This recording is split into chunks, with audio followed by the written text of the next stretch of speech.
¡Ho, ho, ho!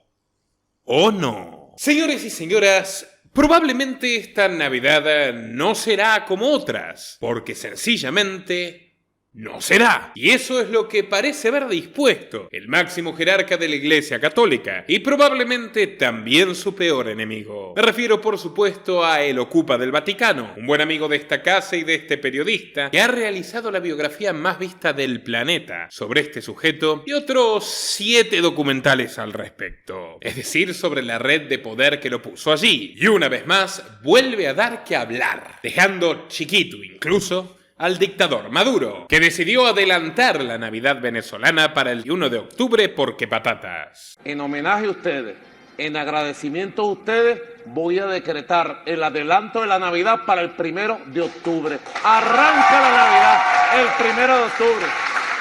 Para todos y todas. Llegó la Navidad con paz, felicidad y seguridad. Panet circenses, la vieja fórmula que nunca pierde efectividad.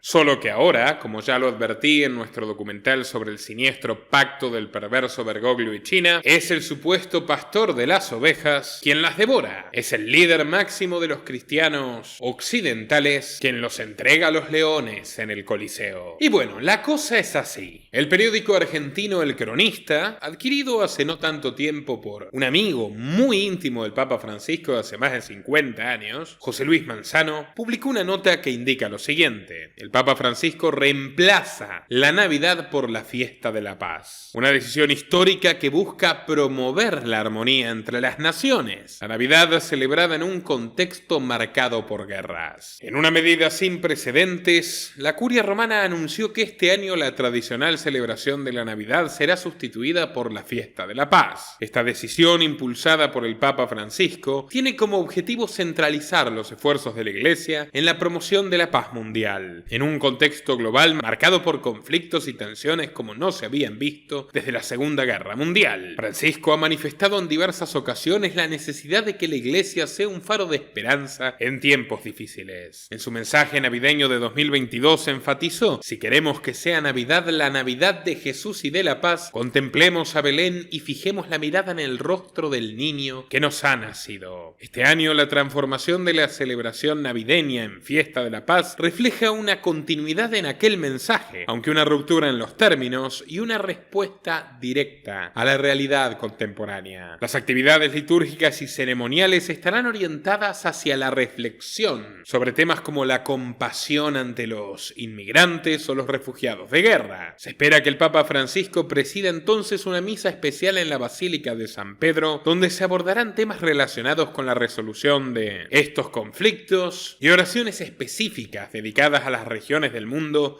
sumidas en la violencia. El Vaticano espera que esta iniciativa inspire a individuos y países a trabajar juntos por la construcción de una sociedad más igualitaria, humanitaria y global. Bueno, El Cronista retiró esta publicación de su página web, pero la mantuvieron varios medios del mismo grupo, como por ejemplo el Diario 1 de Entre Ríos. El mismo grupo es Vila y Manzano concretamente, un hombre también extraordinariamente vinculado al Partido Demócrata de Estados Unidos, a Javier Milei, y de hecho, al acercamiento del mismo con la dictadura china, fue ni más ni menos que el hombre que rescató del ostracismo al Papa Francisco cuando no era papa, sino un cura degradado por su actuación absolutamente deplorable, entregando a sacerdotes inocentes a los torturadores de la Marina durante la dictadura de Videla y Macera. Con el advenimiento de la democracia, Bergoglio era menos que un paria, fue expulsado incluso del colegio donde cumplía penitencia y fue a parar, sin ser anciano, a un hogar de ancianos en las sierras de Córdoba, donde literalmente lo pusieron a lavar pies. Pero Manzano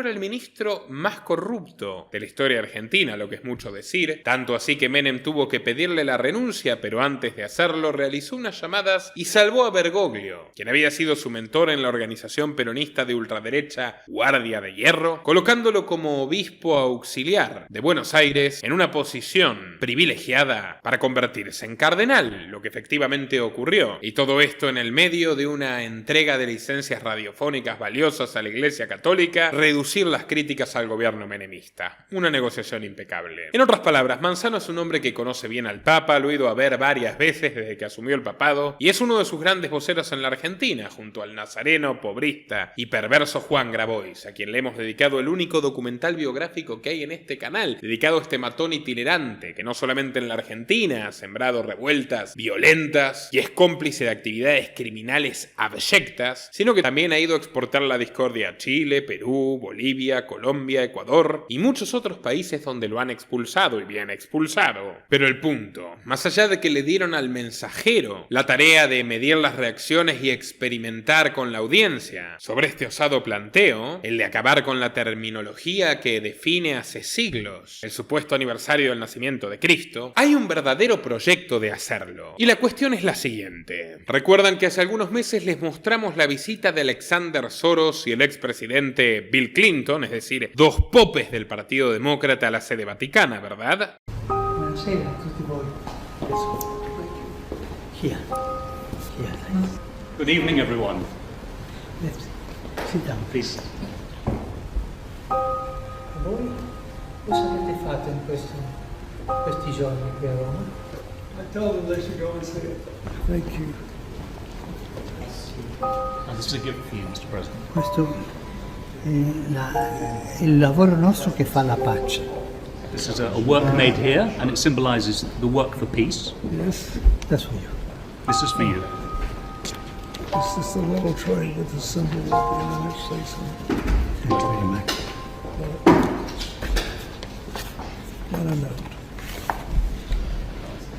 Thank you. Thank you. Bueno, más recientemente los mismos personajes convocaron una cumbre de urgencia para tratar la emergencia que supone la victoria de Donald Trump en las elecciones norteamericanas, para su gran empresa conjunta que es la instauración de la religión progre globalista edulcorada en todas las latitudes del planeta. El vehículo para discutir cómo Bergoglio puede otra vez enfrentar al presidente de Estados Unidos y colocarse como una suerte de contrapoder en Occidente fue ni más ni menos que la Pontificia Academia de Ciencias Sociales. Siempre junto al derecho de propiedad privada está el más importante y anterior principio de la subordinación de toda propiedad privada al destino universal de los bienes de la tierra y por tanto el derecho de todos a su uso. A veces al hablar de propiedad privada olvidamos que es un derecho secundario que depende de este derecho primario que es el destino universal de los bienes. Donde Bergoglio tiene colocados una larga lista de los sospechosos habituales en todos los desastres del mundo. Por ejemplo, Jeffrey Sachs, el autor de la Agenda 2030, jefe de grupos que integraba, por ejemplo, Claudia Sheinbaum, la actual presidenta de México, video recomendado en nuestro documental de Sheinbaum, el más completo del mundo al respecto. Sachs, financiado por Soros y por Bill Gates en su Instituto de la Tierra de Columbia, es un amigo de Angelina Jolie, hablamos de él en el documental de Angelina Jolie, por cierto, que llevó adelante el proyecto de las aldeas del milenio, prototipo de ciudad distópica deseada por estos progres ecologistas enemigos del progreso, la propiedad y el ser humano. Naturalmente, mucha gente murió de hambre. En su implementación, que fue publicitada en un programa conjunto con Angelina Jolie en MTV, y se fue todo al diablo. Desde entonces se dedicó a escribir para Project Syndicate de Soros y a supervisar la imposición de políticas globalistas en países como Argentina o Paraguay, un bastión de la libertad que hasta el momento ha resistido mejor que ninguna otra nación latinoamericana los embates estatistas. Pero a Sachs le abren todas las puertas en todas partes, incluso en Moscú. De hecho, hace mucho que suscita controversia por su posición deliberadamente cómplice del genocidio de Putin en Ucrania. Recordemos que el propio Francisco traicionó, asesorado por Sachs, a los católicos ucranianos prometiendo que iría a visitarlos, cosa que finalmente no hizo, aduciendo problemas de salud. Pero ese mismo agosto de 2022, lo recuerdo como si fuera ayer, cuando alegaba que estaba en cama y discapacitado por un problema de rodilla, recibía de pie a Elon Musk, que publicó sin permiso del Papa esta fotografía en Twitter exponiéndolo, al parecer, sin intención. Pero además de Sachs, ultra estatista, ultra intervencionista y ahora mercenario prorruso, seguramente amigo de Kirill, el homólogo del Papa Francisco en Moscú, putañero, traficante de armas, drogadicto, millonario, ex agente de la KGB, una joyita, video recomendado, tenemos en la Pontificia Academia de Ciencias Sociales a Joseph Stiglitz, quien fue el jefe de asesores económicos de Bill Clinton, inmerecido Nobel, por la teoría neo-keynesiana delirante de los salarios de eficiencia. Básicamente Stiglitz plantea, y esto es así, que se pagan salarios demasiado altos en los países desarrollados y esto genera como contraparte que haya salarios demasiado bajos en los países poco desarrollados. En otras palabras, para hacer un keynesianismo más equitativo habría que quitarle a los trabajadores del primer mundo y repartir entre los del tercero. El nivel de estupidez es alucinante, pero Stiglitz es considerado una eminencia y ha escrito libros directamente con Soros y ha tenido discípulos como el que le llevaba a los cafés en Colombia, Martín Guzmán, que terminaron siendo ministros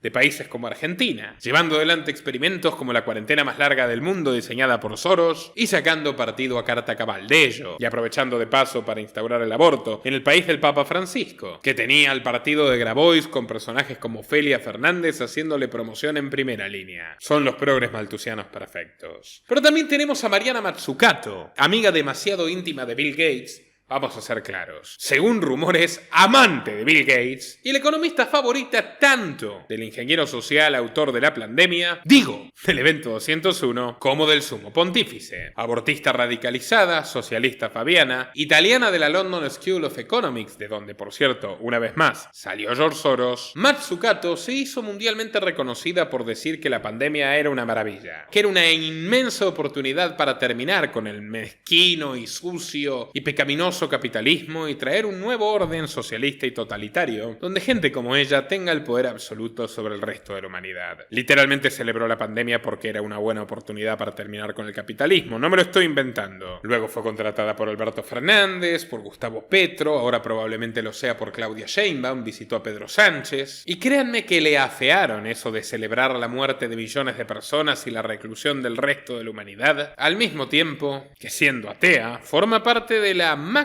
institución intelectual o think tank de la Iglesia Católica. Ahora, señores, la gracia es que la Pontificia Academia de Ciencias Sociales está llevando adelante una iniciativa, según informa Rome Reports, sobre cómo transformar la narrativa de la Iglesia Católica para que adopte una posición activa contra lo que dicen es el germen del autoritarismo de derechas que crece en el mundo y, según ellos, desafía a los cristianos, más que los comunistas chinos que los asesinan en masa y le roban los órganos a los adolescentes católicos cuando todavía están vivos, para meterlos en el circuito de tráfico de órganos. Su viceministro Wen Jiefú fue invitado, adivinen por quién, sí, por la Pontificia Academia de Ciencias Sociales al Vaticano. Único lugar del mundo donde puede ir, además de China y Corea del Norte, porque sobre él pesa una orden de captura internacional por crímenes de lesa humanidad. Pero al Papa Francisco le parece un sujeto estupendo. El problema es Trump, ya saben. Como puede verse en su página web, abiertamente habla de la reconstrucción narrativa de la Navidad como fiesta de la paz. Y todo esto ocurre bajo la más estricta supervisión del Papa Francisco y de otro buen amigo suyo, el cardenal Marx, uno de los prominentes miembros de la mafia de San Galo que derrocó a Benedicto XVI para poner allí a Bergoglio en su lugar. Complot coordinado entre Soros,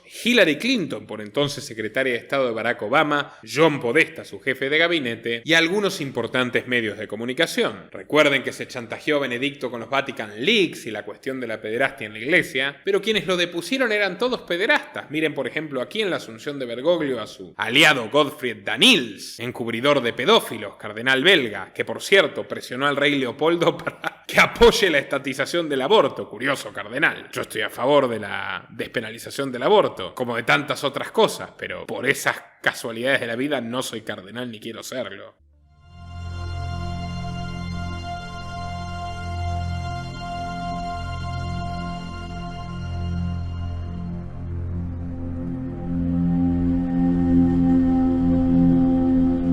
De groep van St. Gallen, dat is een soort naam die deftig is.